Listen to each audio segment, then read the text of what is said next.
২৬ৰ নিৰ্বাচনত ১০০খন আসনত অকলেই প্ৰতিদ্বন্দ্বিতা কৰিব কংগ্ৰেছ দলে। বাকী ২৬খন আসন কোন কোন দলক এৰি দিব আলোচনাৰ মাজেৰে লোৱা হ'ব সিদ্ধান্ত।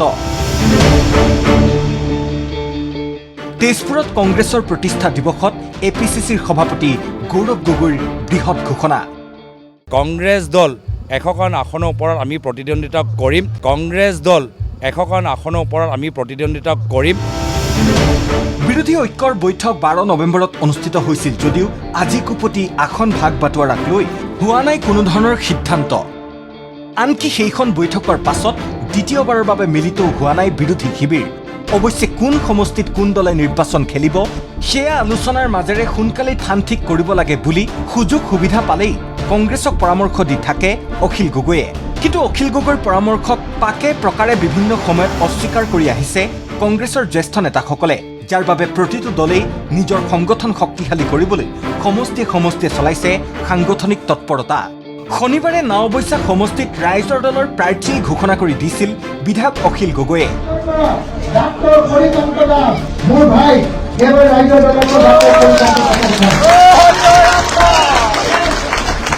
আপোনালোকে ঘৰে ঘৰে গৈ নাওবৈচাৰ লোকক ক'ব লাগে যে এইবাৰ অখিল গগৈ শক্তিশালী কৰিব লাগে আৰু অখিল গগৈ কৰিবৰ কাৰণে হৰিকান্ত দাসক এইবাৰ অখিল গগৈৰ লগতে ভোট দিব লাগে।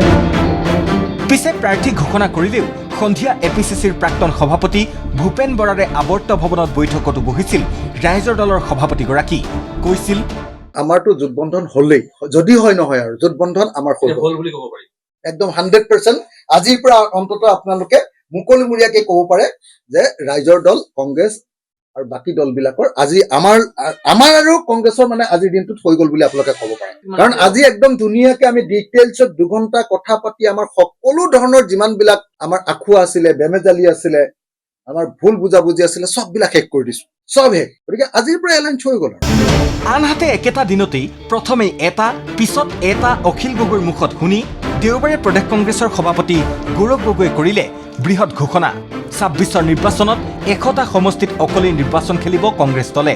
বাকী ২৬টা সমষ্টিৰ বাবেহে কংগ্ৰেছে মিত্ৰজোঁটৰ লগত আলোচনা কৰিব।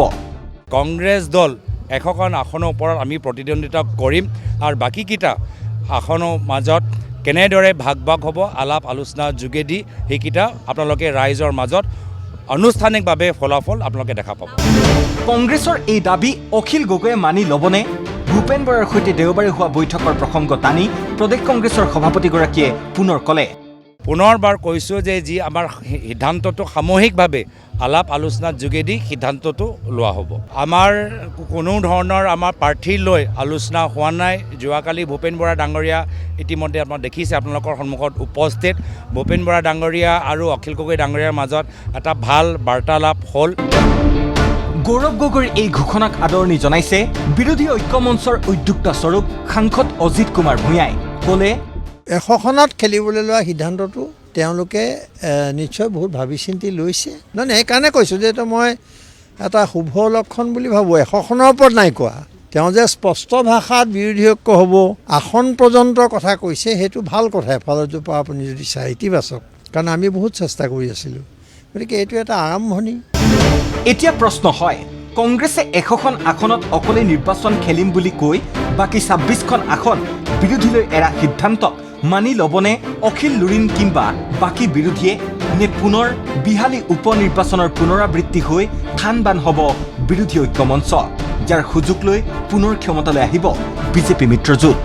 তেজপুৰৰ পৰা সংগীতা দেৱীৰ সহযোগত ব্যুৰ' ৰিপৰ্ট, ND24।